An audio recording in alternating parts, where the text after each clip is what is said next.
The Limbus journey continues with these two videos that I've seen quite a few comments suggesting I check out. Both of them are a bit shorter in length than the usual stuff we check out, so I'll very likely join the two of them together in one singular video.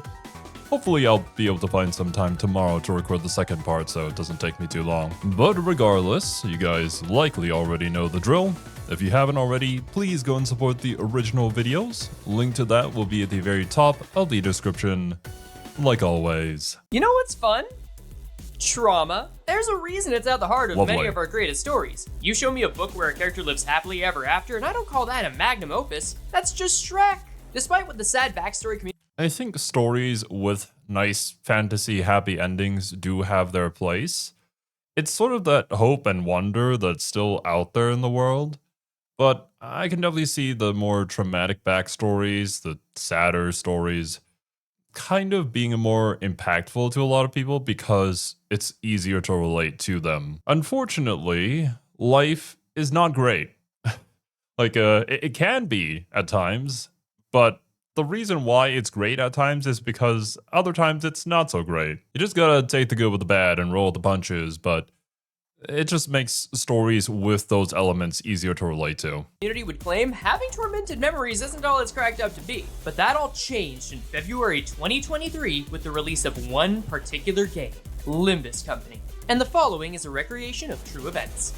Wow, they're just like me! I can't wait to tell God about this! Damn it! These are the Sinners, the collective name for the 13 playable characters that make up Limbus Company. Why are they called Sinners? We don't exactly know yet, but each one of them has some form of traumatic incident in their lives they're trying to move past, with each segment of the game's story focusing on a single one. And about now you might be thinking, but Frey, I've gone through bad stuff before and I'm not a sinner, I just feel bad, and that's not a sin. And to that I want to say, I'm so sorry you had to find out this way. These are sins, one of the most paramount aspects of being a sinner. In Limbus Company, you'll get these as consumable resources whenever you use most moves in its RPG-style fights. Get enough of a certain type and you can dish out some superpowered attacks or trigger some passive effects. I see. So sins are essentially what they call the resources that you use to activate certain elemental attacks, I guess? I mean, there were different symbols and differently colored, and I'm assuming they give you different abilities or have some sort of different effect from each other.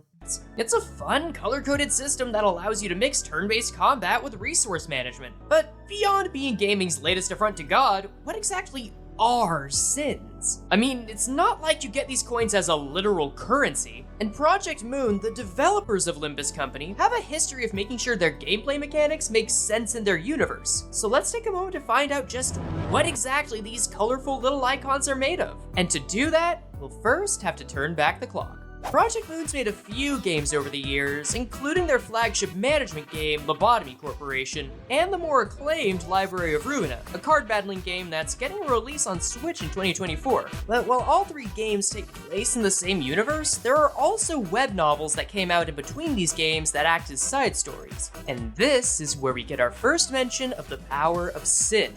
It makes a lot of sense to me, at least, that these developers, the writers, would want to express their story in a different medium, because each medium has its own strengths and weaknesses, and perhaps some things that they couldn't really put into a game format, they can then tell in a side story of a webtoon that doesn't, it doesn't cost as much as developing an entire game around it. It's a whole nother topic of discussion that I'm not really going to get into just yet.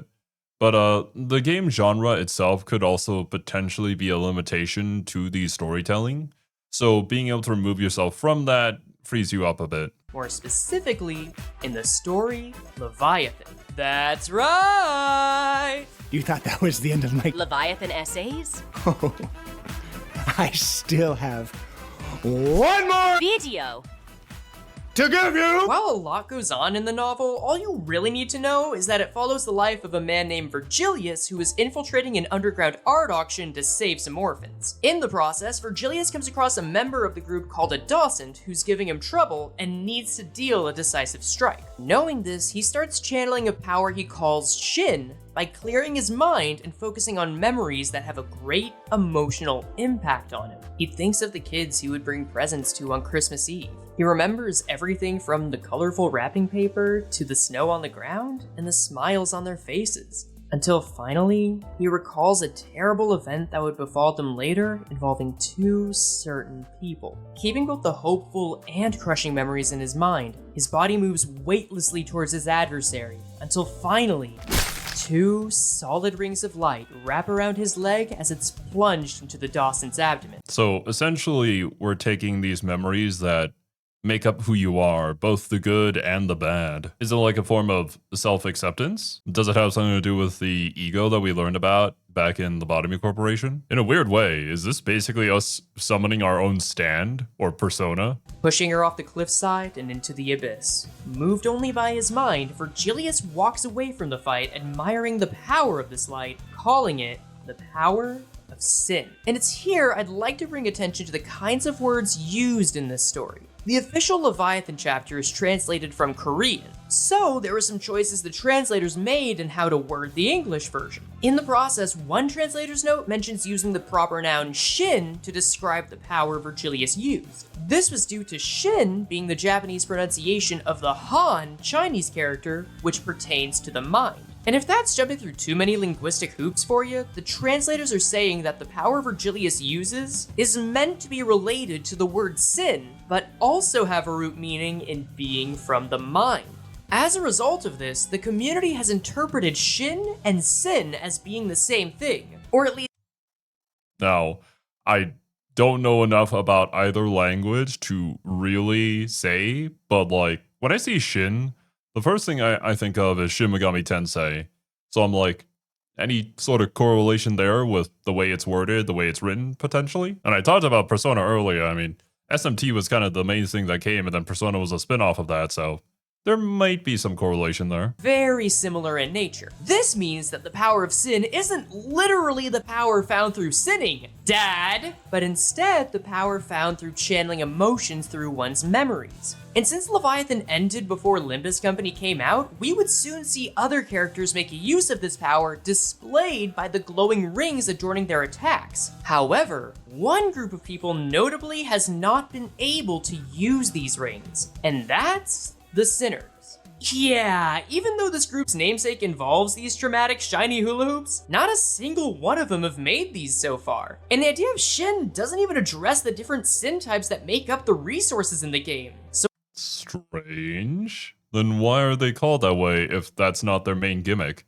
You'd think that because you're spending these resources that are literally named that they'd be the ones channeling it, but never mind, I guess. what gives? Are they just bad at their job?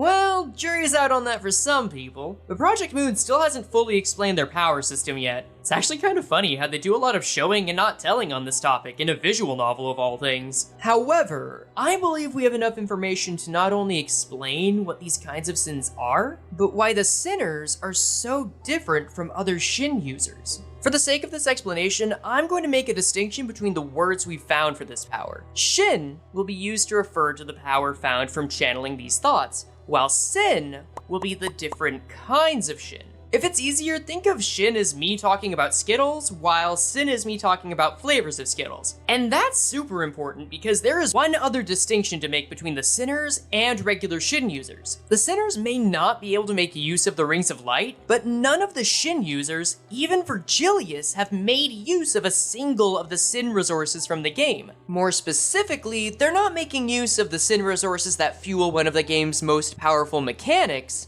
ego. Now I could make another video on this topic alone, but Ego in Limbus Company is a power system that allows the Sinners to channel abilities that come from creatures that embody certain experiences and emotions.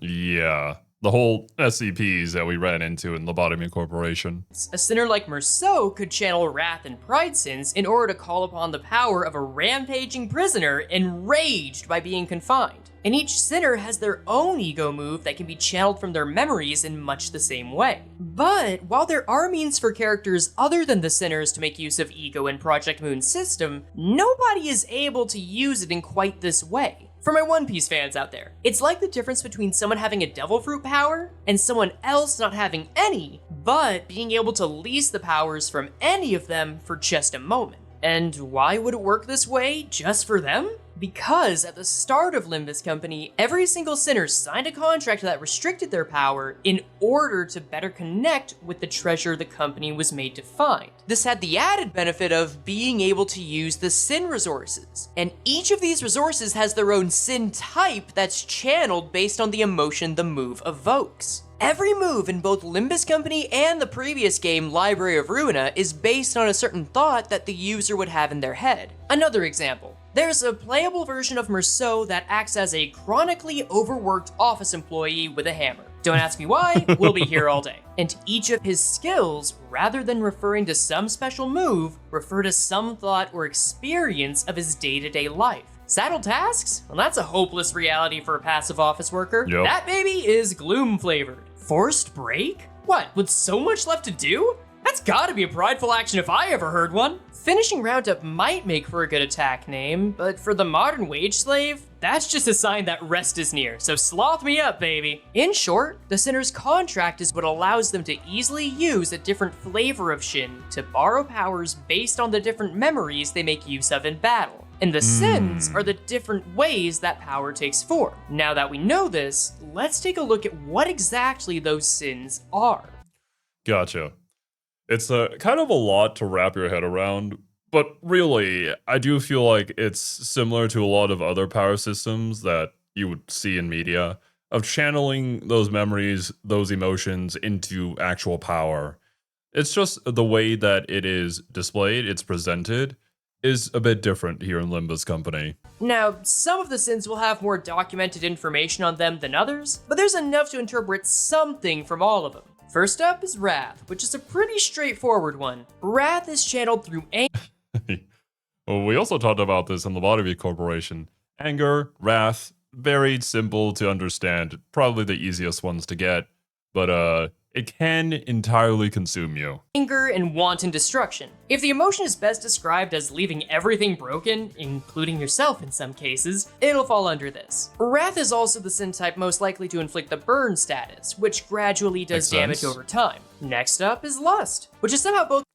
I find it interesting that we have these preconceived notions of these emotions tied to, let's say, particular elements, or the different things that we associate it with. I feel like it's a common thing across cultures too. I wonder if it's deeply rooted in just how human beings work, or if it's simply because media has sort of shaped us this way, or there's like some sort of cultural influence to this that we learn about these things, and so we think about them in a similar fashion. The most acknowledged sin in Limbus, but also the most misunderstood, at least to me. Considering that Project Moon's vibe doesn't usually include people porkin', lust has been used to showcase a longing for the human form, any human emotional connection, or the concept of humanity itself. It's also associated with the bleed status effect, which deals more damage the more a person moves, almost like it triggers on someone approaching you. I think, yeah, the first thing you would think of if you're talking about lust is obviously that, but thinking about it in other media that we've kind of delved into, like say Slaanesh, right, from Warhammer and Warhammer 40k, like yeah, the whole porkin thing is certainly an aspect of that, but there's also revelry in pain and really just intense emotions. And not all of it is entirely bad. Just 99.99% of it kind of is. But at least to me, it makes sense with how the sin is represented here in Limbus Company. That's sweet. Virgilius also fights an embodiment of lust in Leviathan, which causes him to think back on a moment of how much the kids at the orphanage wanted to see him smile. It's also worth mentioning here that just because we're calling these sins doesn't mean they're inherently bad.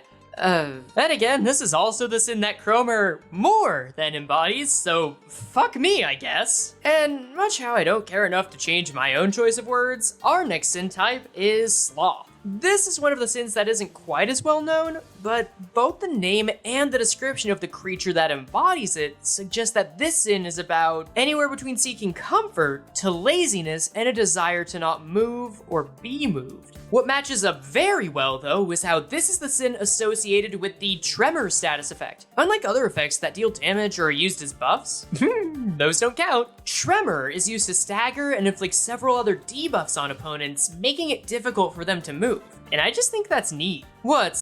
I mean, that makes sense for sloth. When I think of sloth, I'd probably associate stagnation with it, and causing your opponents to stagnate does seem pretty powerful. Also neat is how this next sin acts as a twofer. Gluttony here refers to any emotion of wanting something to an obsessive degree. This can be anything from knowledge to ambition, or just plain food. It's also fitting that gluttony is a sin that takes anything it can into itself, not only because of how its embodiment works, but also because it's acting as the replacement for the greed sin. Yeah, so greed didn't end up making the cut in this list. I've seen a few conversations as to why, but what makes the most sense to me is that if both greed and gluttony were here, they'd feel way too similar.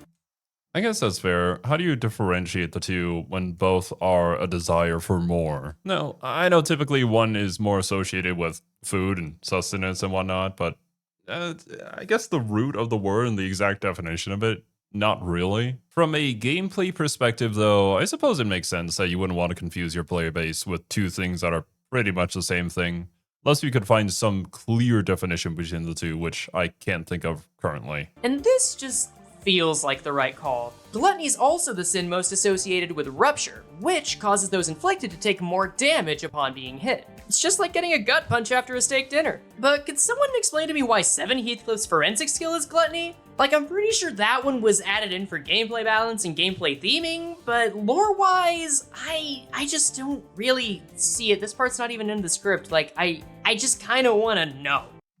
I mean, that's fair. I can't give you an answer on that one. Still gotta remember, ultimately it's a video game that should be balanced, so that may be a point.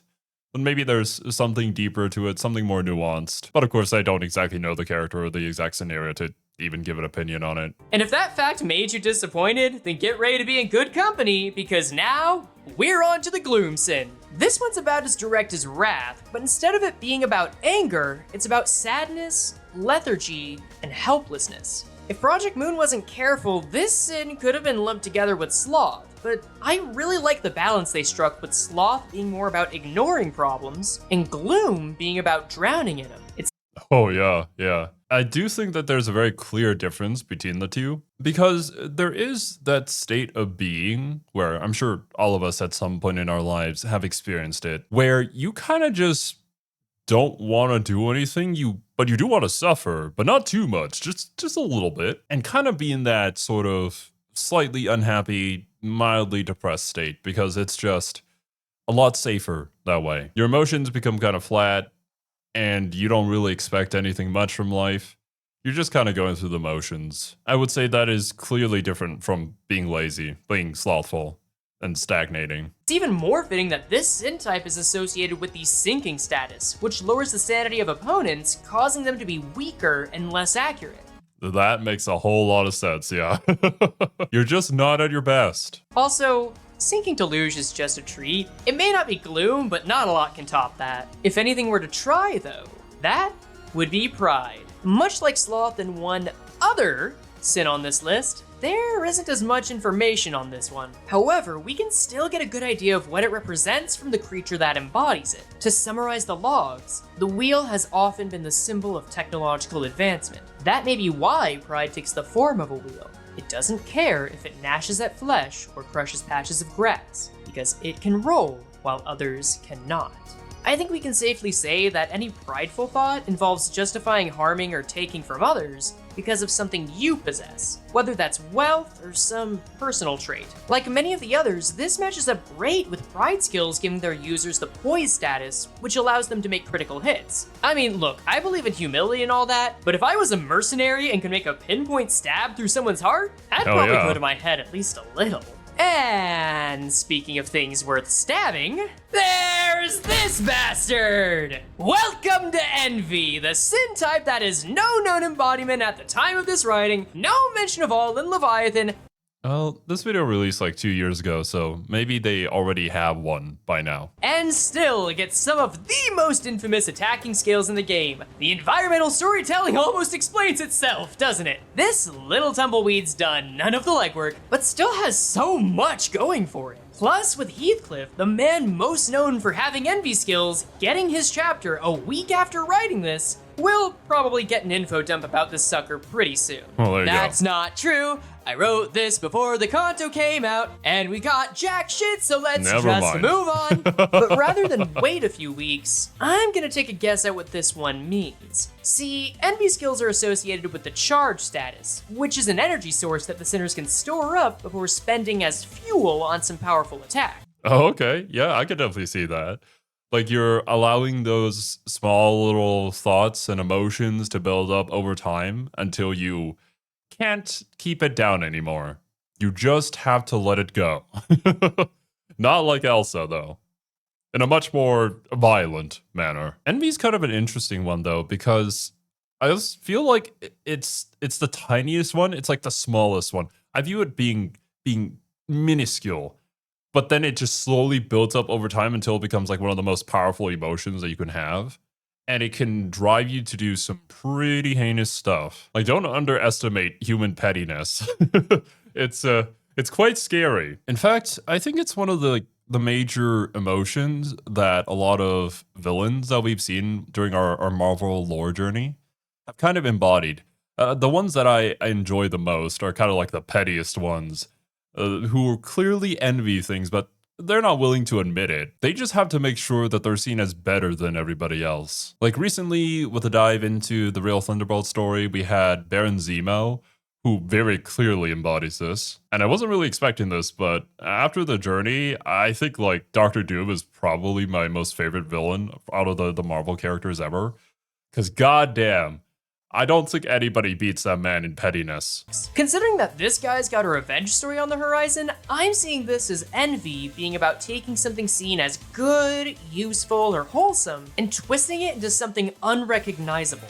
Hi, Future Frey here again. Now that Kanto 6 is out and done, I'm willing to stand by this being the intended interpretation of envy. And with that, we now have all the sins accounted for and just one thing left to address. These cover the abilities of the sinners in their current state. But remember the 2 rings from Shin I mentioned earlier? Well, I kinda lied. While it's true that the sinners currently can't make use of those rings, it's more because everyone that has been able to use them has been shown to be either immensely powerful or at least out of the sinner's league. But with Kanto 6 releasing around the time of this video, we know there is a tier of power that Limbus has not shown us yet. And just maybe, they're not talking about enemies. Nope. Nothing came of this. We didn't get Aleph enemies, we didn't get Aleph ego, we're not getting that yet. Whatever does come of it though, I'm sure it'll stay in our minds for a long time. I suppose that makes sense. You're not exactly playing the most powerful characters out there in the universe. There are higher tiers out there, but it makes sense for a main cast because if you're like the best thing ever, then where do you go from there? What sort of challenges are characters gonna face if they have no challenges left? Having that upper echelon to be like a goalpost for your characters to attempt to reach at least gives them some sort of motivation to continue forward. But alrighty, jump cut to Future Zero watching part 2 of this video. Why hello there, it's Zero from the future. Back to finish part 2 of the video. In the beginning, singularities, associations, and workshops decided where power rested in the city.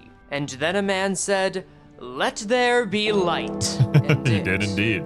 was so fucking atrocious. I mean, a guy scraped his face on a piano until he killed 300,000 people and inspired a war between edgy band geeks and Eldritch Book Club.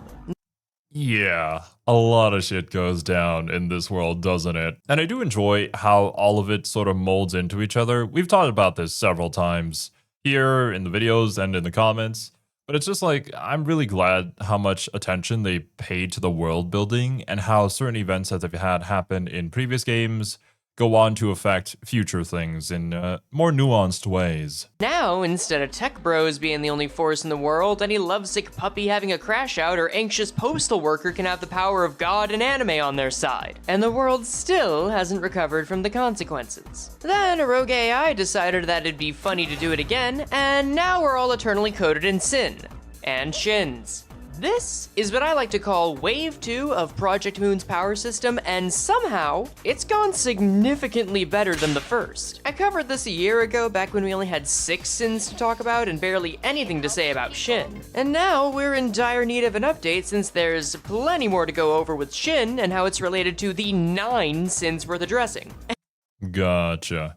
So that's why you guys had me check out the other video as a first parter. I wonder since then what more details have been expanded upon, because obviously they've had a lot more time to develop all these different sins, and well, we as the players have had more time to learn about them. Although I guess I can't really say we.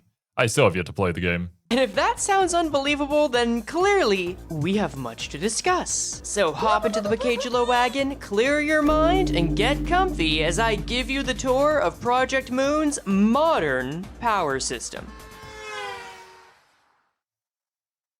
Now, before we dig into the exact mechanics of the Sins, Shin, and Mong, it's important to address that all of these powers are derived from the light. And if you're not caught up about what the hell the light even is, then check out this video since that is a huge topic in itself. But if we're going to discuss Wave 2 of the light's powers, we need to talk about how Wave 1's work first, since all of them relate back to the user's emotional state, and frankly, their emotional maturity. Now, the first wave of light introduced the city en masse to the distortion phenomenon and ego manifestation. These again are topics that deserve their own tour, but for our purposes, it was a power system that a person could only make use of if they faced a hardship that pushed them to their mental brink. Whether it was their family dying right in front of them, or their religion being proven real and anything in between, any trauma of sufficient impact would put the victim on the radar of a woman named Carmen. And Carmen, bless her heart, tried to help by telling the person to be selfish and act only in their own interests. And should that poor soul accept what she says is true, they will distort into a new creature of greater power that's somehow related to whatever they're going through right now. But if you gave her the old thanks but no thanks and found a different way to steal your resolve, then you'd manifest your own ego in the form of tools on your person. Now again, there are a ton of nuances to this power system. Interesting. So it's more of a like, you become prey, or you use it as a tool. Which then I suppose really comes down to the willpower, the mental fortitude of the person themselves. Including a lot that could happen to you after you distort or manifest ego. But all that's important here is that the pipeline goes human plus trauma equals Carmen. Carmen plus yes equals distortion. And Carmen plus no equals ego. And human plus trauma plus Carmen plus no plus clown plus yes plus blue plus you give me light, me cry, eat light, me give orange, you give me sunbath, give me fillin'. It's just that simple. I see. Could not make heads or tails of that formula. All I understand now is that this is the plot of Kingdom Hearts. In short, Wave 1 is all about power derived from a trauma response in the moment. In contrast, Wave 2's power system is more closely related to someone's day-to-day coping mechanisms, both the good and the bad. In other words, there are ways to access the light without having the worst day of your life. And that is for the better and for the worse. So let's start with the worse. Now, I made a video last year that touched on this power system, mainly the sins, so like with the light, check that out if you want the full origin story. But enough time's passed that I gotta make some corrections. Because, yeah, we've only been getting solid exposition on city mechanics since Time Killing Time, and there still isn't any official explanation on what the sins are in universe. Hohenheim? My salamis! Seriously, I control F to the entire damn intervalo and no definition appears once. But the least I can do is update y'all as the shot gets clearer. Case in point. Interesting. That being said, though, I think there are some things in your media that you maybe don't want to explain. Maybe it's better to have it be interpreted, to have it be theorized about, or later on be revealed in a much more impactful manner. Because I guess laying every single thing out down to a T might not be as fun as you would think it would be. It just kind of removes the whole mystery and sense of discovery that you can get by trying to figure out the answer for yourself, if the author just tells you. I'm sure there are power systems out there that are explained down to a T like that. Something like, well, I'm using this just as an example from what I've heard of from other people.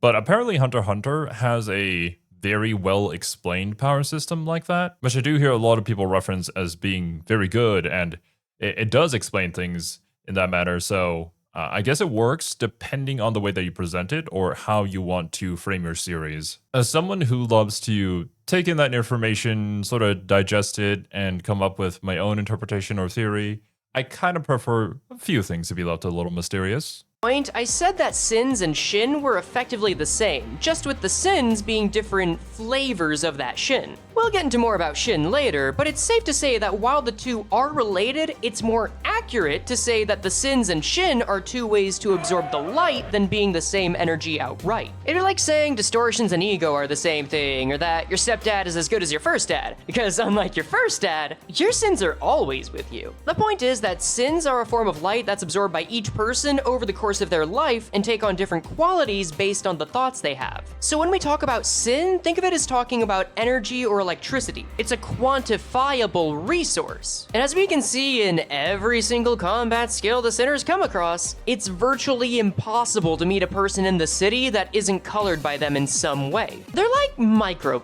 So I suppose that's why in-game the sins are numbered resources that you use to activate your moves or whatever, I would assume. Plastics. You won't notice them 99% of the time, but scientists say you're eating a credit card's worth of them every week, and not even the Dietchi can beat them out of you. Now, there's currently no way to quantify just how much sin is inside a person or what a lethal dose is yet, but what we do know is that sin is influenced by the person's memories or feelings expressed in a given moment, and that people can be made more or less resilient to certain sins they're exposed to. As shown by the sin resistances across several enemies, there's a trend of people being neutral to all sins until they get exposed to a certain amount of light-related forces. So the closer a person gets to the supernatural, the more the sins start to matter. In fact, there's one instance where your sin can greatly impact the rest of your life. And that's when talking to the Antichrist herself, Carmen. Because before the second wave hit, there were only 2 outcomes of her little talks. But now with the advent of sins, there's a third option, and it's the worst by far. Cause yeah, Wave 2 invented a way to gatekeep distorting. If you ain't even able to process what you're dealing with like a person and are instead consumed by different flavors of sinful thoughts that lead nowhere, then you will fail to even distort, becoming one of these 7 currently known Picatula. Unlike distortions, which can at least often talk or have some sense of humanity to them, these critters are all aggressive and animalistic. Hell, John Scientist here went as far to say they had no remnants of humanity left within them. And whereas every distortion is unique, every Picatulum we know of is derived from one of the 7 sins. Interesting.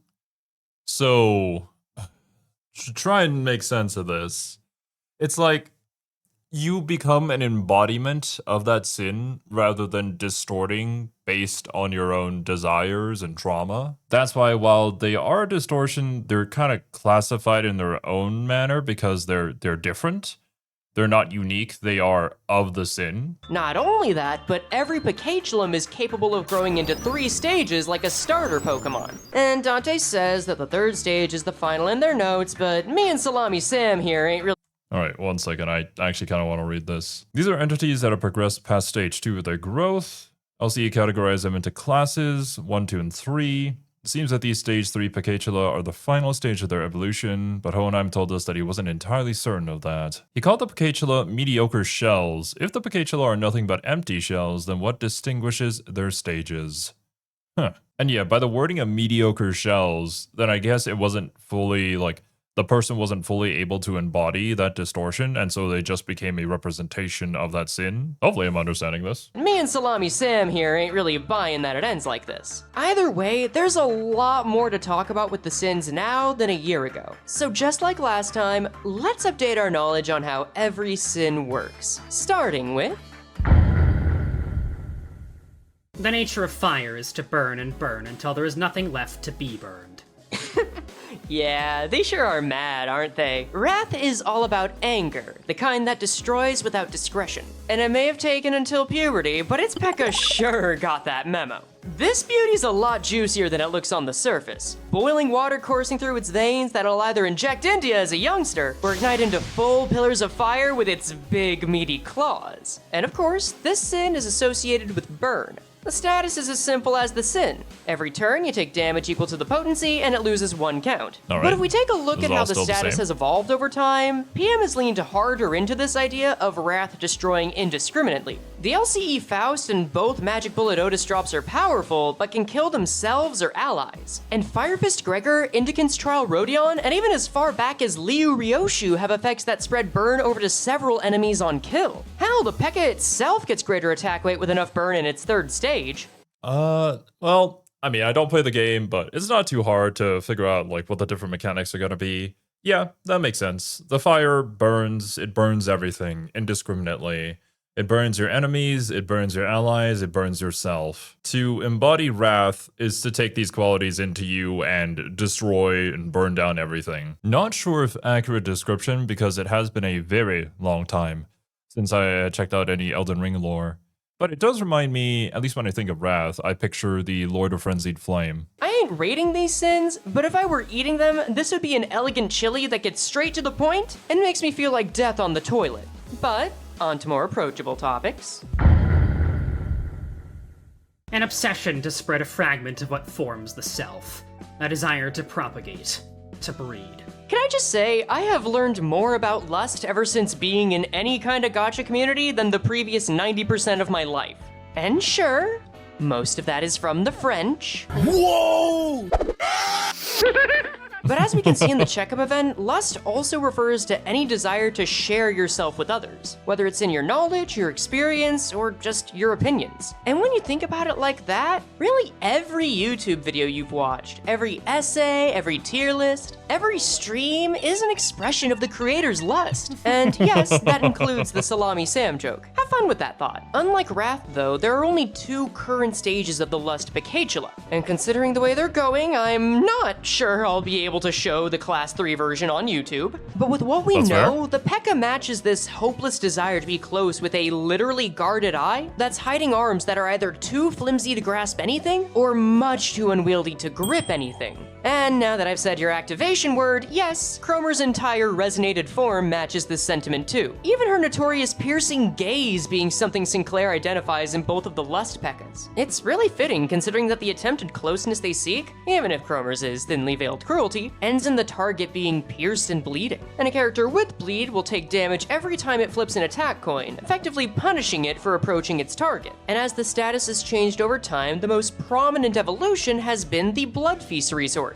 Because what's more lustful than a status that isn't just spread across all units, but steeped into the stage itself? It's even more messed up as you learn that the La Mancha Land IDs get stronger the more people struggle to approach each other. Put all this together, and lust is a strangely cruel sin that begins with the desire to share yourself with others, and results in those involved suffering with every attempt to approach until all that's left is a fine red puddle. Or at least that's what happened. Well, hey, glad we checked out the previous 2 games so I could get the references. In some ways, like when you say it out loud, just this desire to obtain or to share yourself with others as lust, like, yeah, you get the idea and it sounds pretty simple, but I feel like it's also like one of the more nuanced ones. I'm not entirely sure how to put it into words to truly express like where my understanding or where my confusion about it may lie. I guess all I can really say is that I feel like I get the basic gist of the idea of what they're trying to present lust as, but I'm not entirely sure if I fully understand every single nuance about it. It may also be one of those things where if you're playing the game, you're going through the story, you're playing the characters that use this kind of power, you're gonna understand it a lot easier. Abstinence class taught me in middle school. They also said it would make your piss yellow. You know what else is yellow? They are directionless and unmoving, completely surrendered to inertia. And they really said that our job was to kill them as quickly as possible, huh? Sloth. Proof that Luigi winning by doing absolutely nothing is a one-way ticket to eternal damnation. On the surface, sloth would seem like the sin of laziness or lack of attentiveness. But while that is mentioned in the P.E.K.K.A.'s observation logs, sloth's meaning seems to evolve with every class. In Class 2, Yisong mentions that in the P.E.K.K.A. rooting itself to the ground, it's made itself willing to change, but it stays as lazy and barely cognizant even by Peketulum standards as ever. By like rooting itself to the ground? Just from the quick glance at all the different quote-unquote evolutions or stages, I suppose, of the Peketula, it seems like it's a seed that gets planted into the ground and grows into a plant. A very twisted looking one, but that's what it reminds me of. And Yisong comments that the combination of that willingness to change for the purpose of remaining lazy is a form of resilience it chooses to have. Then in the Class 3 logs, the P.E.K.K.A's fully ingrained itself into the ground to become this miniature mountain. While this made it stronger and more stable, it no longer wavers or keeps the free movement it used to have. It has resorted to becoming a living obstacle in order to avoid change, barely being considered a human being in its own eyes. Isn't it such a strange concept that to be slothful, to be lazy, one must put in the effort to be able to not do anything? Or in other words, put in the effort to not put in any effort? Although, I suppose the world is chock full of hypocritical bullshit like this. No, and just to clarify, don't mean anything negative by that. Just making an observation of the nature of things, I suppose. Like, a very common example of this is, we need to go to war to bring about peace. But in order to bring about peace, you must go to war. It's like, okay. That doesn't seem like it should work, but it kind of is, and it's really sad. Human beings are just so incredibly complex, aren't we? Like, you can create this entire power system, put this into a video game, into this fictional world, and create this game around it. Just from the emotions that we feel. So, the more this thing evolves, the more it bases its entire existence on becoming immovable. And as a result, the idea of sloth being laziness quickly becomes sloth being inflexible and stubborn. This is why Gregor, Merceau, and Faust were teamed up in the sloth trial in the checkup event, since despite being reliable, they're also known for being rigid and headstrong. Well, maybe not Gregor, but you know, he hasn't served the plot much since Kanto 1, so we can call him lazy here. Now, much like its related sin, Tremor has proven to be willing to change in an effort to stay the same. The original mechanic it had of stacking itself to burst on certain moves and up the enemy's stagger threshold has transformed into anywhere from making staggers more impactful or likely, to flat debuffs, to flat out damage, or even a buff that somehow makes you faster because you're supposed to be reversing inertia? And that's not to mention that you can combine all the different kinds of Tremor onto an enemy with superposition if you're smart about it.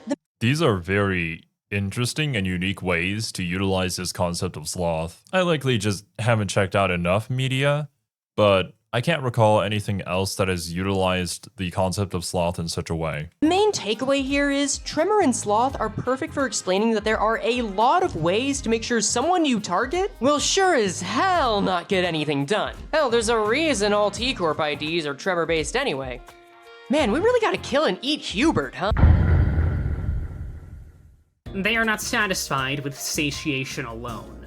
The roots continue to grow, seeking increasingly greater supply of nutrients. I know! I'm a sucker for big teeth, and this little Venus flytrap Animorph will gladly take advantage of that! God, what a beauty. Oh, gluttony. Just like wrath, there ain't that much behind those beady little eyes. And just like lust, this sin is all about desire. But instead of wanting to project itself onto others, gluttony is all about taking in anything and everything it can to fill the gaping emotional void within. Whether that's in the form of food, recognition, knowledge, wealth, you name it. Both the sin and these little half-grown suckers here will never be satisfied. Yeah. Taking in anything. More than you need, very likely, in order to fill that hole within yourself. Whether that be like physical food or emotional or mental things. I guess it clearly differs from lust, because lust was the desire to share yourself with other people as well. Whereas I suppose here, it's really all about taking. Hell, the P.E.K.K.A. itself isn't even capable of swallowing whatever it eats. The poor thing just doesn't know what else to do. Speaking of not knowing what to do, Rupture is a status that deals additional damage to those affected by it every time they're hit. And boy, have there been many a conversation about how Project Moon does not know how to balance it. Despite having more than 1 in every 4 IDs as of writing involve Rupture in some way, this is the only status whose evolution over time has arguably made it weaker instead of stronger. Instead of finding ways to evolve Rupture, the modern changes have been more to restrict it, since Rupture already had the capability to deal massive damage, all because of one little blonde boy with a red sheet who was kind enough to tell you not to come to school tomorrow. Because fast forward 2 years later, and PM had a fling with trying to cap Rupture, tried and failed to get it into an arranged marriage with Bleed, and then decided the blonde boy was better off homeschooled. And if you want to know more about how hard it was to make Rupture satisfying, check out this video. Thankfully though, Season 6 finally gave the community the first true evolution in the form of Death Rights. While we don't know how far the Death Right mechanic will go in game, it currently acts as a unique status that's either similar to Rupture or directly supports it. It's a lot like Tremor in that it makes Rupture work like a mark of death. But instead of only having one kind at a time that's simple to keep active, Death Rights are harder to proc and maintain, yet varying kinds can be stacked at once. So just like Gluttony, it's all fleeting, but you can still get a ton going. Oh, and yeah, there was this one thing I left out of the video last time we talked about Gluttony. Seems like it was pretty important to the lore too, so I know people will get sad if I forget to mention it this go around. Oh, speaking of sad... The pressure suffocates you from all directions. No matter how much you thrash around, desperately looking for something to grab onto, all you find is futility. Such is gloom. Yeah. Oh boy.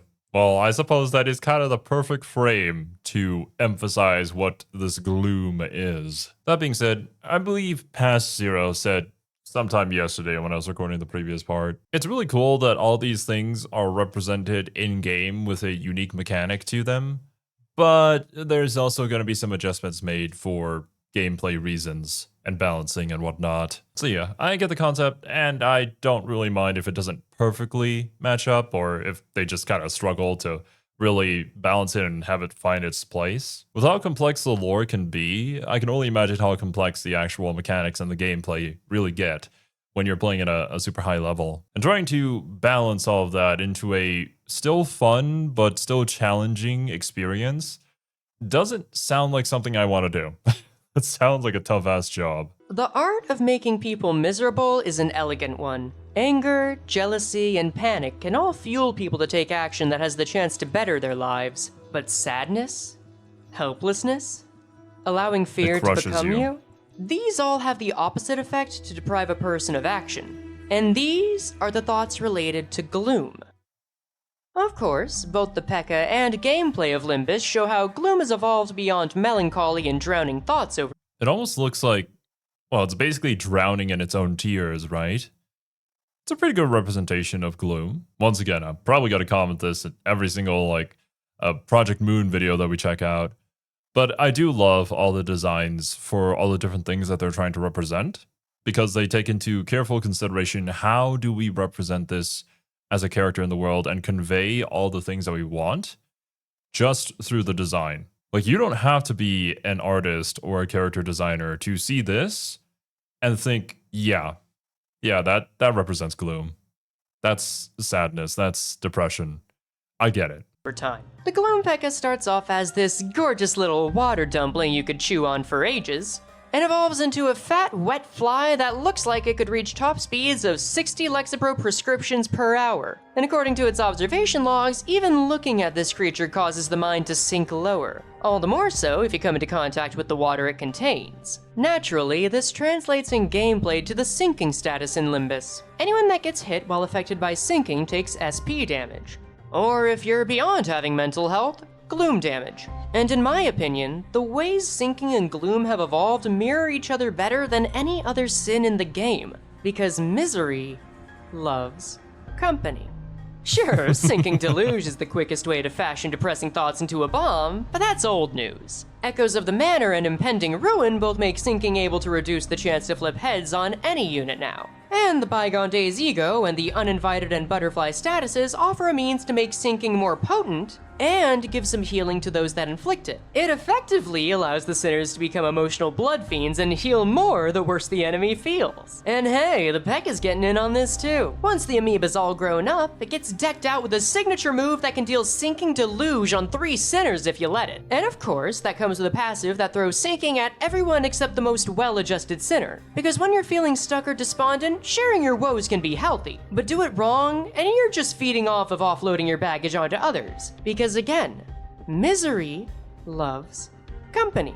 But then we get the flip side and... Okay, then on to pride. But isn't it interesting how this gloom, the sadness, depending on either the person that you share it with or maybe how you share it, maybe the situation itself, there's probably a million factors you could list out. It can either help bring back joy or drag everyone down with you. I don't really know if there's even like a science behind it, any quantifiable factor that makes it either one or the other, or if it's just something that you have to intuit or feel emotionally. You got to read the room. Don't know if this is just me, but let's say in a hypothetical scenario where all these powers transfer to reality and we can somehow wield our emotions in a similar fashion to what they do in Limbus Company, I almost feel like a lot of people, definitely myself, would have a greater understanding of how to wield gloom than, well, any other emotion. I guess it's just the kind of thing that you experience so often or inevitably have to go through at some point in your life. Could also be like the end result of experiencing any of those other emotions, and well, now you're kind of stuck in this phase. But at least to me, it feels more familiar than all these other things. In fact, I'd even go as far as to say that probably most of us have learned how to wield this in our lives and how we're using this to motivate ourselves to keep on moving forward, to achieve what we want to, despite it all. Or maybe I'm crazy. I don't know. You let me know. It oft claims trailblazers, or those who have never tasted failure. Yo, question to the audience. How many of y'all were gifted kids in grade school? Cause man, we sure had that coming, huh? In Limbus, pride is defined as the thoughts that praise us for who we are and what we're capable of, as well as the thoughts that justify any harm we bring because of how capable we are. Neither Faust nor Hohenheim will let us forget they're both geniuses, or that humanity's pride can be represented by the invention of the wheel. The P.E.K.K.A.'s design also supports this as a large spiked wheel that tramples over anything in its path simply because it can. And the Stage 2 version even has hands to lean further into that sentiment of pride being related to human invention. I'm not entirely sure what we can expect of Stage 3, but my best guess is that we'll see a mutation that pride uses to justify its own dominance. Maybe some kind of armor, or use of tools even to follow the whole invention deal. Either way, much like pride cometh before the crash, poise cometh before the crit.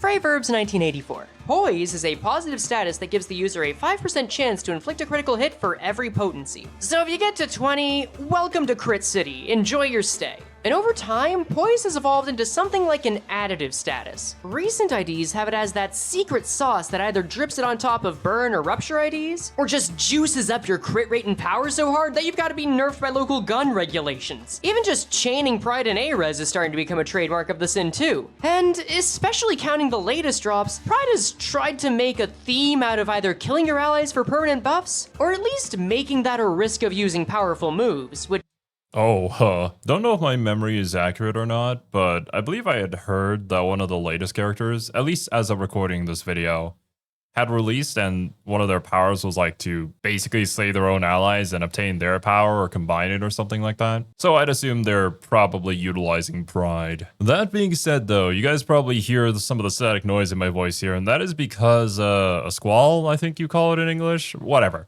Just sudden rain happens all the freaking time over here. This is why it has been so hard to get a video out, because I just can't find any time to record, because then all of a sudden it starts raining and then my electricity goes out. Hello again. It's Future Zero here. 1 in the morning my time. The rain has finally stopped. So let's finish this video. Please. Oh god. Which, while simple, the evolution of poise comes down to power creep and more ways to reward getting those crits. Which feels fitting for the sin that likes to pat itself on the back. Hell, Pride is even getting into the business of integrating itself into other sins as well while still keeping its shape. And that's why it's Makes sense for Pride. really impressive that Dong Rong Who Denies All ended up not having a single Pride skill and was still committed to being an entire embodiment of gluttony, huh? See, I didn't forget about him. Just goes to show Pride always takes and gluttony always hungers. Not so shocking, really. But I was gonna say before then that it was quite similar to how Gluttony just wanted to take everything, but Pride is in a different manner. You take it and make it your own, but when it comes to Gluttony, you devour endlessly. At least I think that would be what differentiates the two. what is shocking is how numb all of you are to being asked to like and subscribe! Like, fuck, it's such a common phrase now that the words have lost all meaning! But here's the thing, I bet I can give you a Sneaky. For those of you who are regulars to the channel, you might know that I rarely, if ever, ask you guys to do that because honestly, as a viewer myself watching other videos, the moment a YouTuber says that, I just turn my brain off, bro. Like, I fully get it. You kind of need the support. As a full-time YouTuber myself, I definitely understand. But I do kind of feel like it just gets in the way of the viewer experience now at this point. If everybody says it, everybody wants you to do something. It's kind of tiring. I wouldn't fault anybody for doing it though. Just, you know, that's what I think about it. better reason to press those buttons than just about any other PM creator. Now seriously, hear me out here. It's all by asking one little question. Can you guess how many YouTube videos I've posted in 2025? Time's up! I don't know how often does my dude upload. Counting this one, Okay. it's 20! And yet, only about a third of those can be found on this channel. Now why's that? Because while I love my moods, they ain't living with what I like to call rent and bills. So most of my time goes to being an editor for other folks, with the stuff we get here being a second priority. But now's the time I want to change that. See, the reason I even started editing for other people in the first place was to afford to be a Limbus creator. But as it turns out, that ship gets rocky. If something happens, like say the company that paid your entire living wage shuts down, it means spending Ooh, 4 to 5 yeah. months rebuilding that boat from the ground up. And after going through this slump twice now, I ain't exactly keen on doing it again. But there is some good news. YouTube is actually helping me out a lot more than it did a year ago. And that's in large part to the folks that, yeah, liked the video, subscribed to the channel, and especially those that became members or joined the Patreon. Hell, I'm even making more perks for those members because that's legit the best way a person can not only support me, but the editors I've taken on to make most of the videos that came out this year even possible. And I really want to keep doing right by them. So, look, I know you want to get back to the video, but I ask again, do you want to see more? Because if so, any of these 3 things will help make it happen. Thank you to everyone who supported this channel, even if it was through watching for only a moment. Making these has brought so much joy to my life, and now that we've addressed that, let's talk about the thief of joy. Hey, kind of a perfect way to segue into the next topic. But yeah, with how uncertain the algorithm can be, having that support is super nice for any aspiring YouTuber out there. I'm both very lucky to have the community that I have, plus also happen to live in a part of the world where the cost of living is incredibly cheap. So even if I'm not making a ton, I'm still okay. If I lived anywhere in the States though, this channel probably wouldn't exist anymore.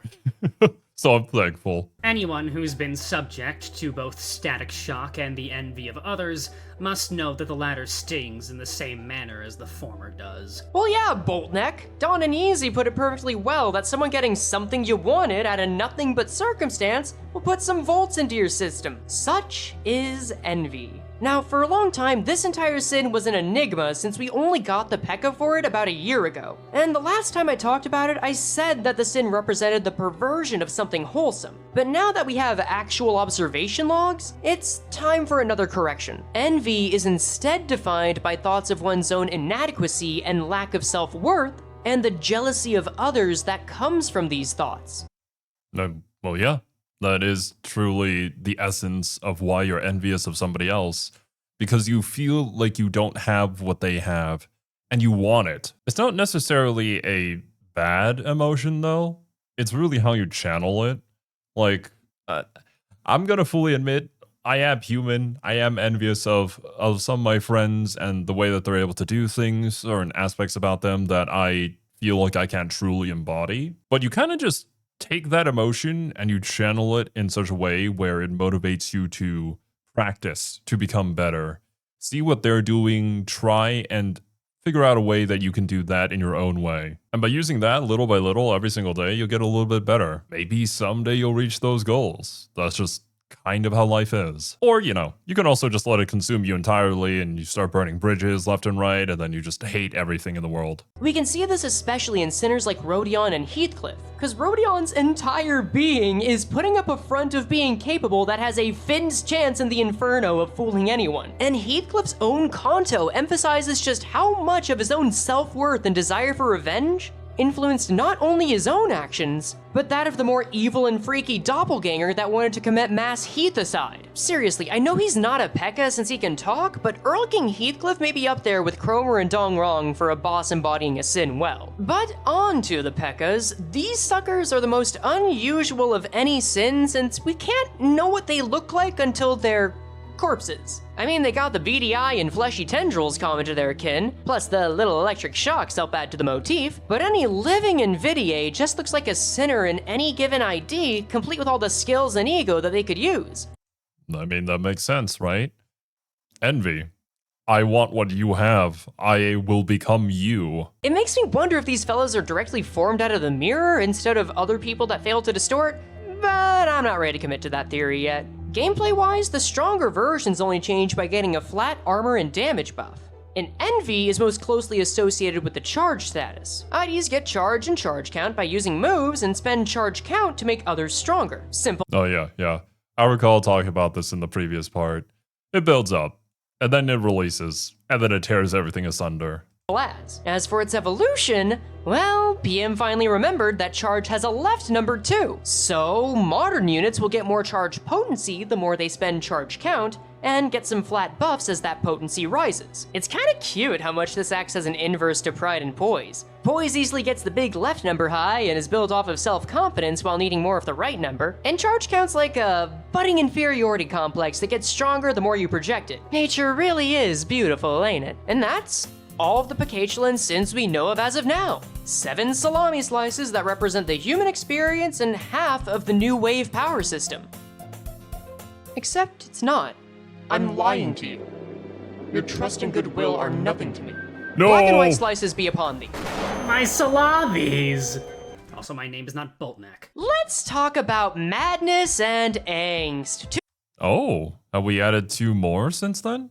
Two sins that have 0 mentions in canon Limbus to date, but still exist in the game's source code. Very little is known about these suckers aside from the fact that they are associated with the colors black and white, and every single time they're referenced, they're shown to do fatal damage to an enemy, or any unit, really. While nothing's confirmed, I expect that these damage values aren't placeholders and are intended to be fatal, so these act as some kind of super sins in a later stage. I mean, it feels more likely than these being added on as the 8th and 9th sins, since that would take massive changes to the UI, ego balancing, and having to factor in the new IDs that gotta generate these as resources. But just for fun, here's an idea on how they could work. Interesting. I assume it is more of a background lore thing that they have, and they decide to implement it, but not necessarily through gameplay, but it is there for lore reasons. Unless, of course, if something more has been done with them ever since then, because I believe this video is about 10 months old by now. Angst being the darkest and edgiest sin could be the worst embodiment of the more destructive sins like wrath, sloth, gloom, and envy. Really just reveling in it like you're some kind of punished Shadow the Hedgehog. And gameplay-wise, it'd be a great excuse to make a sin based around poison. And maybe throw in a poison that affects SP too for good measure. As for madness, this feels like it could be an enlightened but warped fascination like the more constructive sins of lust, gluttony, and pride. maybe throw in Wrath for spectacle. It gives me this whole vibe of being between a mad scientist and zealous prophet that drank the Kool-Aid one too many times where they have this kind of god complex. I wouldn't know anything about that. Bad scientist? Don't know one. When you put it like that, though, they do seem like a combination of multiple different things. And if in the source code it results in, well, death, then maybe it's just a mixture of all of them will result in that. Or it's just like a meta thing of where an enemy gets attacked by you using all of these things and it all combines and then they die from that. But yeah, I also don't think that they would introduce this into the game as like a thing you can use, simply because of that aspect. It feels like it's more all-encompassing rather than specific. I think it'd be a lot of fun for them to have their status be a self-given one that evolves, like the Blood Fiends had, that gets fueled every time they clash, whether or not they win. That way, they're like a conspiracy theorist on the internet. They win by getting both good and bad attention. It also feels like a great opportunity to make a twisted version of Shin, which would go a long way to making... Oh, right. We still haven't gotten to Shin yet. Man, I bet some of y'all have been waiting a while to hear about that, huh? Well, no time like the present. If the sins represent the unhealthy coping mechanisms people have, then Shin is a more virtuous power derived from, going to therapy and practicing all that feel-good mindfulness-ish people. Well, from the previous part, it really did feel like a acceptance of all those things, both good and bad, that have transpired throughout your life. And I suppose becoming one with that, kind of like a Persona 4 moment where you accept that the shadow is also a part of you. And then you unlock your persona. We're on about back in the 2010s. I joke, but Shin is an especially rare and unknown practice, because it's the only one in the PM Light power system that needs to be intentionally trained. As shown in Leviathan, Shin is manifested by clearing the user's mind of thoughts and focusing on a specific memory, and channeling that into energy that the person can then manipulate in a variety of ways. We see through passives in Kantos 6 and 8 that Shin can be used to maintain a user's mental well-being through SP. In Kanto 8's cutscenes, Zilu shows that she can use Shin as a form of armor against Lei Hang's one free hit, and both Lei Hang and Merceau's Lei Hang ID use Shin as a means to increase damage up, power up, potency and counter statuses, convert attack coins into unbreakable coins, and make the user faster. The point is, this is a very versatile power. Essentially, you're going Super Saiyan. At least to me, if you look at it from the perspective of like a Buddhism, it feels like Shin is enlightenment, or like the path towards enlightenment. You have all these sins that these people possess and can use for power, but it's really the culmination of them and the understanding of them, the acceptance of it, and I suppose letting go in the end that likely results in Shin. A mastering of one's emotions and thoughts, and finally fully being in control of yourself. Like truly in control. And I'm sure we'll see it used in many ways, both in IDs and enemies later on, but of course, the most notorious use of Shin is in creating Mong. These rings of Shin, referred to as Lunas in Leviathan, Mong is one of the most potent weapons in a Shin user's arsenal. To put it into perspective, of the 8 known Mong users in Limbus Company, the Sinners have only been able to beat a guy who could barely manifest a single Mong after using a golden bow power. Meanwhile, most of the furry community has been shown using 2 Mong, Verge and the Indigo Elder are capable of at least 3, Jashu can create 5, and Damien can not only make 7, but also Lunas that are larger than his whole body. Holy this shit. man's has been training in the sensory deprivation tank and reached the wettest lunar nirvana possible to accomplish this kind of feat. But let's suppose you knew how to use Shin and wanted to create a Mong. How would you do it? Well, our first showcase of Mong is still our best example. In chapter 12 of Leviathan, Virgilius clears his mind of all but a single memory of a past Christmas at an orphanage. And I'll let him speak for himself here. Rummaging through this bag of memories, I carefully fumble around the recollections and pick the heaviest and densest ones to fill my emptied head. A group of children about half as tall as my waist gather around me. Boxes wrapped in colorful papers prepared for the kids. Snow-covered streets celebrating creation. Emotions that may be trivial to others, but that are far more plentiful than I deserve. I remember every single moment of it. I engraved all of them into my eyes. The Luna of hope I felt that day, and the Luna of despair I felt that day. By focusing on the memories a person holds closest to them, they can generate lunas of Mong by isolating emotions they pull from that memory. In this case, Virgilius created 2 with the emotions of hope and despair. And no matter what the Dead franchise tells you, neither of these emotions have to correlate with sins. They're described more like virtues, showcasing simple, undisguised feelings that generate this power. And 1 Mong generated for both hope and despair here, suggesting that the more a person is capable of processing a memory, the more Mong they can create at once. This emotional stability also brings up an interesting trend. The less experienced Mong users tend to be more brazen than the more skilled ones. While not a hard and fast rule, I think it's a great bit of storytelling that the more a character feels like they speak softly and carry a big stick, the more adept at wielding Mong they seem to be. I mean, yeah, that's kind of how it goes. That's how it feels like, right? When you're talking to like a monk who has been practicing Buddhism for several years, like even longer than most of us have been alive. When you talk to them, they give off a very, very different energy than whenever you're talking to basically anybody else. I'm not exactly sure how to describe it accurately in words. I feel like it's just something you kind of have to experience yourself if you ever get the chance to in your life. But honestly, just me saying like a different vibe, you probably understand the idea. Which actually, this reminds me that this aspect of focusing on a memory and sifting through it, every single minute detail, is actually something that you would do as like a meditation practice. But it's a more advanced step. Like what most people would normally do is focus on the breath or focus on your thoughts, acknowledge what you're thinking, and simply let it be, right? But a step further than that is the true introspection, where you're learning about yourself, where you're sifting through your memory, acknowledging things that have happened, things that you have felt, accepting them, and then letting them go. I don't recall if that practice had a particular name or if it's just a general thing, but I do remember attempting it. I certainly wasn't able to do it, not gonna lie, dudes. It's just really freaking hard, and when you try to do that, especially for your first times, you're gonna have a massive headache. Now, I'm not exactly religious, but my mother is, and growing up, I did a lot of these kind of practices.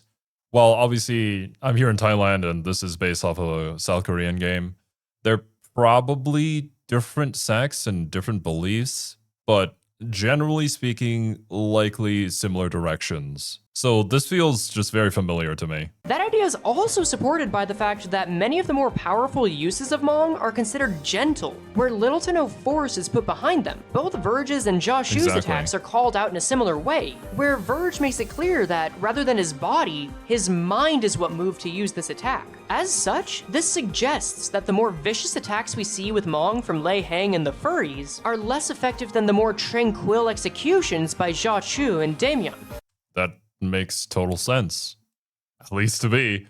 It's that aspect that I was talking about, right? Letting go, knowing how to let go. The first step is recalling that memory and acknowledging it, but that aspect of letting it go is that's going to take you several years to get there. This is kind of interesting though. Now I'm trying to think back on all the previous stuff that we'd learned about Project Moon. Was there ever anything that was like this tied to Buddhism, or I guess Zen beliefs, or stuff similar to that? The things that I can recall are mostly like based around other stories and really understanding the message of those stories and adapting them. But then again, I guess we never really went into the power system behind it all. So in short, Shin and Mong are the first set of powers in PM that are trained through finding your own sense of emotional peace and channeling it on command. And that just leaves us with one question. What can we expect from Shin and Mong in the future? Well, considering that Kanto 9 is coming up and has many signs that it'll be about the fingers, the fact that we are just now getting teasers on how the pinky works, and that every character we've met in their ranks uses Shin in some way, it's very possible we'll be seeing more Shin and Mong in practice by either them, another finger, or Demion's crew. Cause You know, the new Blue Man Group really likes making an entrance in the odd-numbered Kantos, and they talk like they snort Shin before every meeting. Hell, if Ryoshu gets pissed off enough, we might get the pleasure of getting choked by that Mong too. But that's about all I got on PM's modern power system. It really does feel like a more thoughtful expansion on what we already have. A party wants to go the whole 9 yards and talk about the first wave of the light, a summary of the pre-light power systems, and maybe a spoiler-free overview, but we'll wait and see if we got time to put those in their own tours. Not gonna lie, dudes. When I sat down to learn more about Limbus Company today and the power system behind it, I didn't think I'd get reminded of all the meditation practices that I've done before. That was certainly not on my bingo card for today. But honestly, whenever any piece of media, well, it's mostly like Asian pieces of media that are going to take a similar concept to this and try and adapt it into something really, really cool, I actually quite enjoy those type of stories. Not that there's anything wrong with power systems that have the main character shout louder and become more powerful. Like, that's obviously super fun in its own way. But I think with how Project Moon has presented itself and, well, clearly a lot of the inspirations that the writers have, this sort of system makes a whole lot of sense to me. A system that relies on channeling these very powerful emotions. Of course, the upper echelon of that would be the quietness of the mind, the understanding and the power to control said emotions fully. And I thoroughly enjoyed my time with this video. But of course, if you guys have any more suggestions for me to check out, please feel free to leave them in the comments. I'll take a look around and see which one that I'm interested in. With that being said, thank you guys so much for joining me. Hope you guys enjoyed your time here, and hope you all have a wonderful rest of your day.